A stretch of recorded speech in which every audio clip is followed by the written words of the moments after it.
Hello, everybody. Today we're talking about shadow work and an enlightening journey into our inner selves, transcending the world of witchcraft, revealing hidden aspects of our personalities, and unlocking personal growth for a more authentic and fulfilling life. With us today is an undeniably thought-provoking guest, Deborah Meyerriecks.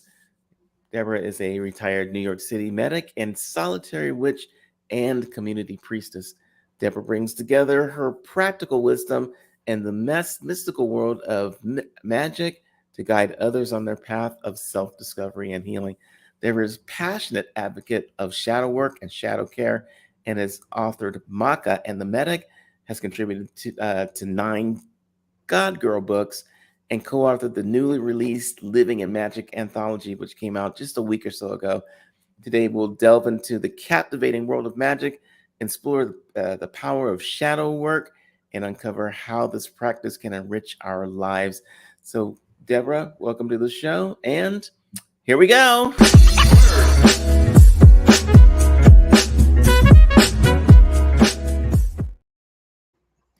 Deborah, I am super stoked and excited that you are here today.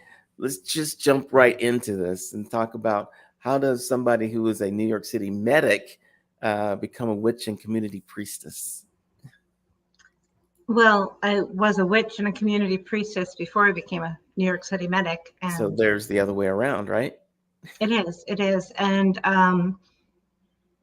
the community priestess aspect came out much more in my retirement in my later years. Mm-hmm. My retirement was because of an injury. I ended up having to learn how to walk again. Okay. And after doing EMS for almost 25 years, it becomes part of your identity. Mm-hmm. And I didn't even realize how subtle and how quickly my transition from being the person who responded to 911 calls when people needed help to still being that person who responded to people's call for help when they were sick or unsettled or not feeling well emotionally or mentally or spiritually. It was just this seamless segue. And recently, and by recently I mean about 3 years ago, I guess, a fellow priest referred to me as her spiritual EMT. I'm like, I have a new title. Oh, thank you. That's a great title. And when I spoke to paramedics that I had worked with, who also knew me as a practicing pagan and considered me their priest, they're like, you've always been that. What do you mean that you're just doing that now? You've always been that. That's so awesome. It's been pretty cool That's to awesome. Be acknowledged, I guess. Yeah. And I think that's what a lot of us just really want. We just want to be a little bit acknowledged for the things that we can do. Yeah. We're going to talk about shadow work, but I want to make sure that everyone's on the same page as we talk about shadow work, shadow care, and what it is. Because some people may have gone through school and they recognize, Carl Jung, or they might recognize Teal Swan as people who've brought up shadow work. What is shadow work, and how do you help people with it? What is shadow care also? Well, shadow work is a process in which one actually gets to know their authentic self. Mm-hmm. When you peel away all the layers of what you have tried to become or tried to project or want to be, and actually take the time out to get to understand who you actually are and how you became that way, then it goes a little bit deeper into getting to know your actual authentic self, peeling away the layers of what life has put upon you, and who you were always meant to be able to be. So are these layers things that happen to you over the time of your life?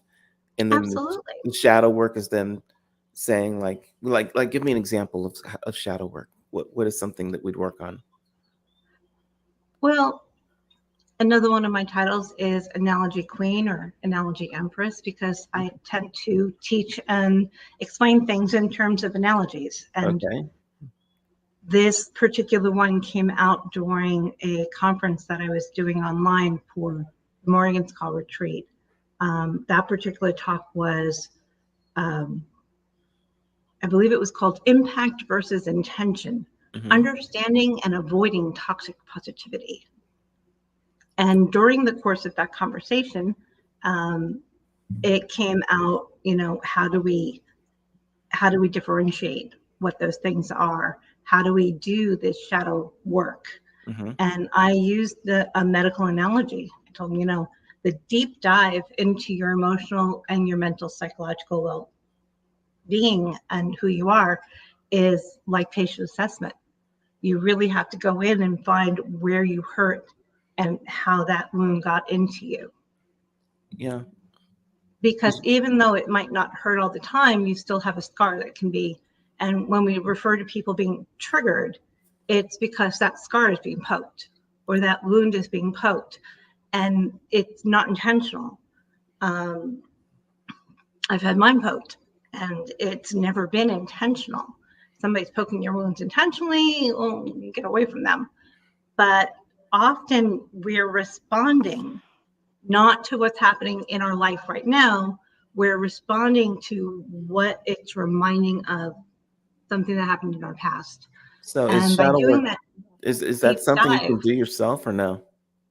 It is, but it is recommended that you either work with a counselor or a peer or somebody to help bring you back into the present moment. Okay, because it sounds like what you're describing sounds a lot like what some people would go like, I need to see my therapist, I need to talk to a psychologist, psychiatrist, that sort of thing. Yeah. Is it similar to that? It is. It's similar to it, and it works in tandem. So just like holistic medicine works in tandem with allopathic medicine, I will take my ginseng for my memory at the same time that I'm, taking my metoprolol for my blood pressure. They work in tandem. Having a personal counselor to help guide you through doing your deep dive and your shadow work, and then developing stages of shadow care for yourself is just another way of talking about going to therapy. Okay. And if the person that you are working with or hoping to work with isn't hitting the right buttons for you, isn't supporting you and helping you come away from that experience feeling empowered, but you just walk away from those experiences feeling drained and bad about yourself, that's not your therapist. Find another one. There are so many of us. How do you know the difference between like a therapist and somebody who's doing shadow work? What's the fine line there that separates the two? Or maybe it's not a fine line. There isn't a fine line. So a psychiatrist or even a nurse practitioner of psychiatry, they're both allowed to prescribe medications. They're both allowed to see patients depending upon the state. I have one. There's no shame in the game. Health is vital, and my mental and emotional well-being is vital to me. So yeah, I absolutely do have a therapist, and she's been wonderful this past year.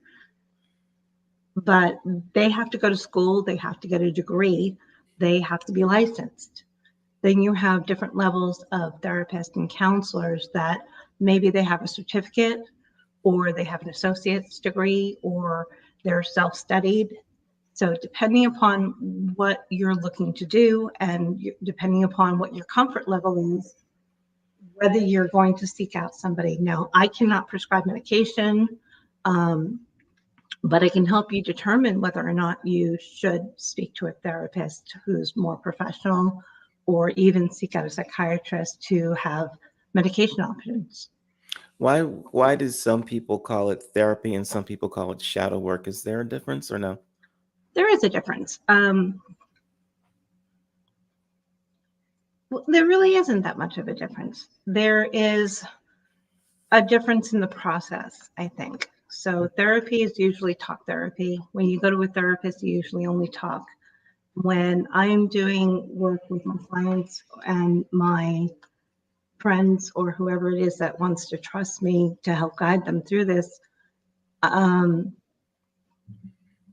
don't want them leaving the experience with, wow, that was really hard and I could never do this by myself. I want to give them the tools so that they can see that the process, while it may be uncomfortable and it may be upsetting, it doesn't have to be a negative encounter. You know, when I hold my retreats and I have anywhere from 12 to 24 people, the weekend is filled with painting and dancing and drumming and creating connections. We talk a lot about how journaling and writing down your feelings and writing down your thoughts while you're having them, whether or not you feel that they're the absolute truth, you're feeling them and you're thinking them right now. So write them down so that way you can look at them later when you're feeling calm. A lot of people don't. I call it the pristine notebook syndrome. Nobody wants to be the one to write on the first page. Exactly. So one of the things that I do at my retreats is I give them this most bland, boring brown paper. It literally looks like those paper sacks that we used to do our notebooks and our textbooks in. Yeah. Notebook. And it's all just blank pages. It's a sketchbook. And one of the workshops that we do, we ease them into actually starting to fill their journal. They get to pick from an assortment of different things that I have on the table to start decorating the covers. And then we'll maybe, depending upon the group, if it's a witchy group or a pagan group, or it's people who are open to tarot, I'll have them pick a tarot card and not even look up what it means, just explore what that image makes them think, makes them feel, and start to draw it in the book or write about it in the book. Yeah. Stickers. What do you want people to come away with from they come to your workshop? What are they hoping to come away with, and what do you want them to come away with? I want them to come away with an understanding that they are whole and they are perfect as they are. But as they are, they're carrying memory scars that they may have been ignoring. And so by getting to know what those scars are and how they're affecting themselves with them,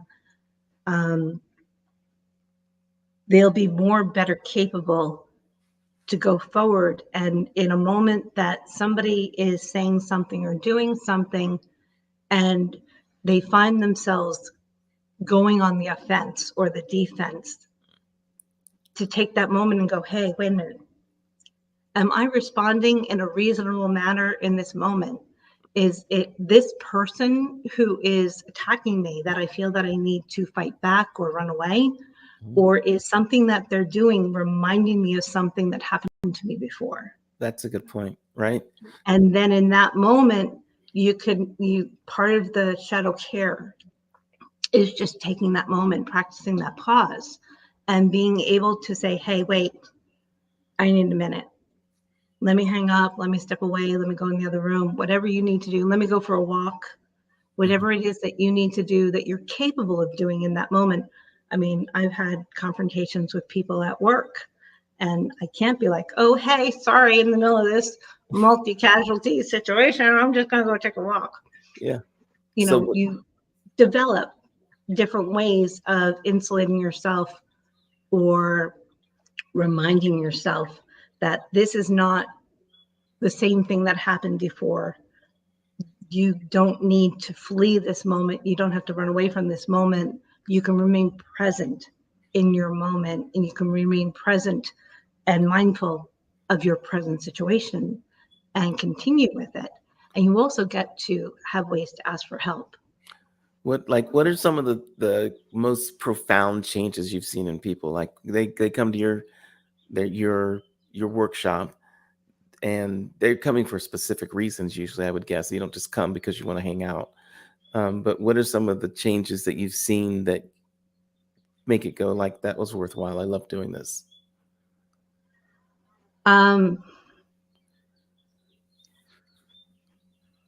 One of my guests at the retreat had been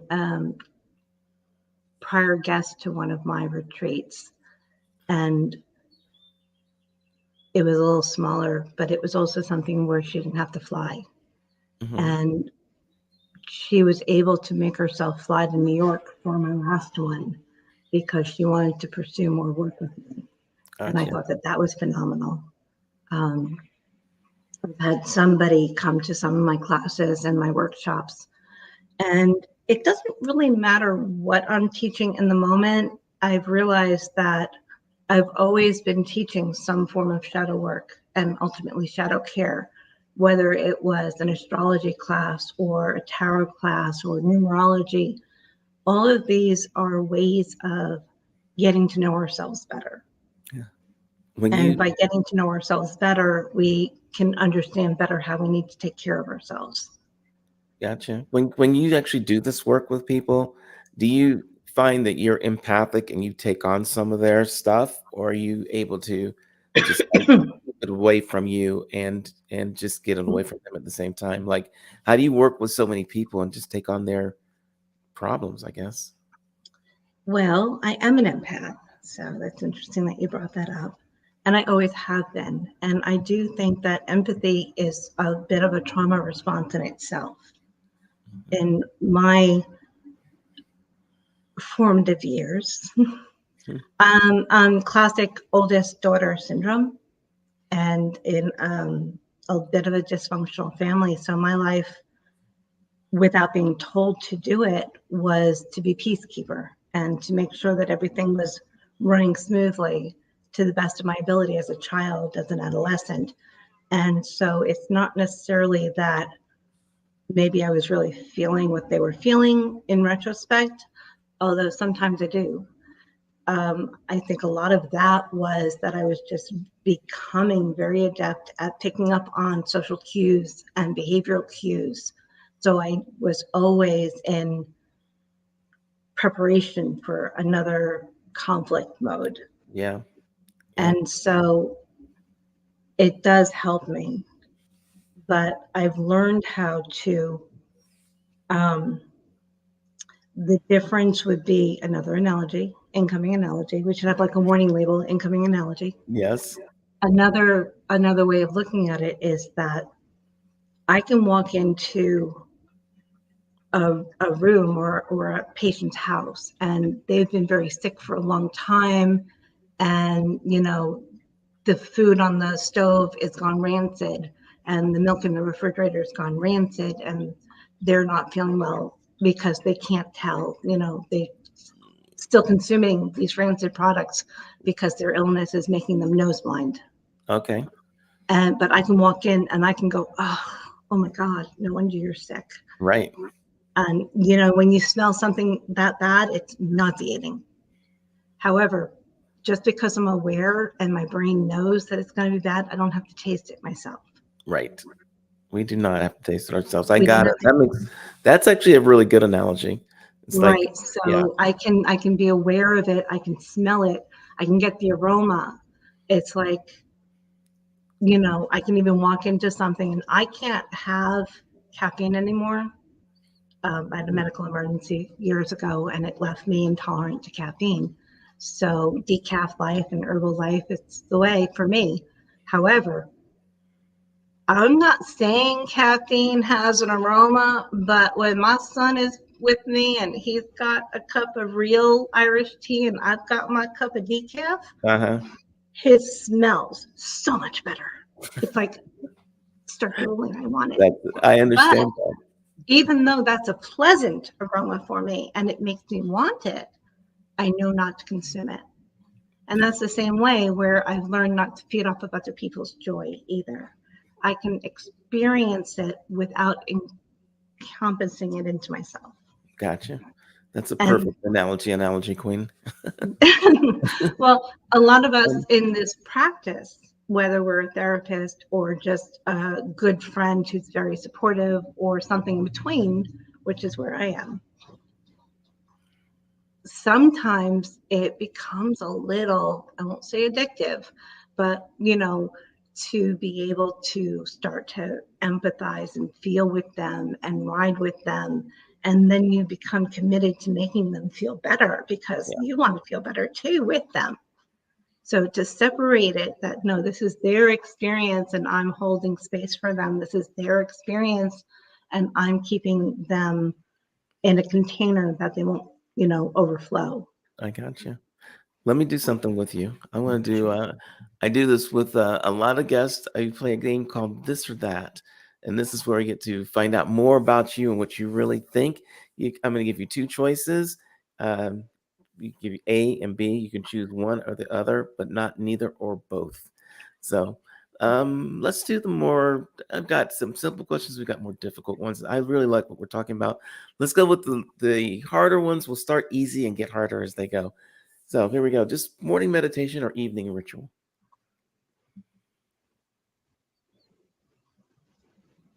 My morning meditation is a ritual, Okay. It's but so I am a night person. so you're saying morning or night? If we can define morning as whatever time you start the day and not based on the solar movement, then I would say morning Yeah. meditation. I have a practice that with my first cup of tea of the morning, Uh-huh. I will sit and just allow myself to be still and listen. Gotcha. Which divination tool do you find more helpful, tarot or astrology?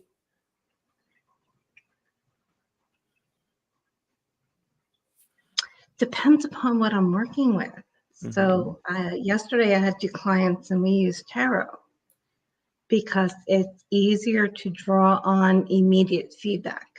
The questions are only going to get harder and harder. How about journaling or art therapy?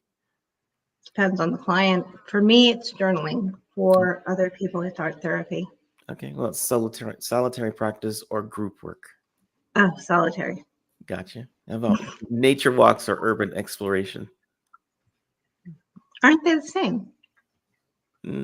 Nature walks and urban exploration. I mean, you can find nature wherever you are. Okay. What about which aspects of shadow work do you find more challenging? Um, Confronting your fears or embracing vulnerability? Embracing vulnerability. Really? Okay. Most people's fears are based in an inability to be vulnerable. Okay. Um, what about which one do you find more difficult to accomplish during shadow work? Forgiving others or forgiving yourself? Forgiving myself. Yeah. How about active imagination or dream analysis? I will be the first one to tell people that I have no imagination, which I know as a published author, people think is not possible. Right. You're sort of hitting me right here. I'm going like, how can that be? But okay. I love your cat, by the way. Thank you. This is Grayson. Hello, Grayson. And I also don't perceive myself as an artist, but I do it anyway. Okay. So for shadow work that is not pursuing something consciously, art therapy. Okay.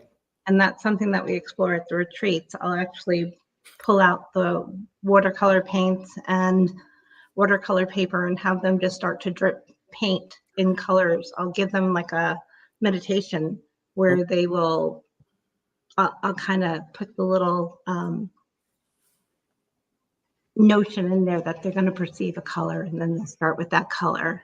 And this works for me because I didn't know what I was going to start painting when I started, Mm-hmm. but it kind of just starts to happen. You see shapes and you see eyes, or you see something developing, and then you start to outline it and bring it into life.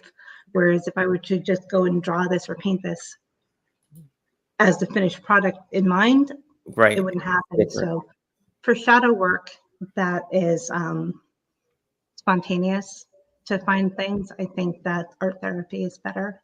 But exploring and pursuing your current thought process and letting it tell you where it's going, then journaling. Gotcha. So So yeah. that's a good explanation. So which quality do you find more essential for navigating the challenge of shadow work? Do you like patience or perseverance? Patience. Okay. What about personal transformation or collective healing? I'll let you. Personal transformation, because collective healing can't happen until the individuals themselves are healed. Very nice. I definitely want people to stay in touch with you. I like what we're talking about. And we've got your website right here, which is willowmoonconsulting.com. And everybody, please stay in touch because Deborah is amazing. And if you want to do one of your treats, can they find out about them on your website there? Yeah, if they click on the different tabs that I have, everything is kind of like a hyperlink. Okay. If it's a title, click on it. There's upcoming events or workshops, retreats tab. There's a Find My Books tab. Okay. Well, I'm going to leave that on the screen as we bounce out of here. I love you and your cat. He's like one of the most patient cats. He's demanding, or is it a she? This is a he. This is Grayson. Grayson was a rescue. He was brought to us. There's an amazing Ed Pagan that back in New York who saves his arm. He had somehow had where the original vet wanted to amputate him from the shoulder. And the person who found him and rescued him didn't feel good with that. So she brought him up to me and I found a vet and they were able to save his arm. And it's been, I think 7 years now. And it took a long time for him to warm up to people again. So I don't know what happened to him, but he is definitely become a cuddle bug. I know what happened to him. He found love. So thank you for being on again. And we'll have to do this again in the future. Thank you so much. Bye, everybody. Thank you so much. Thank Bye. you.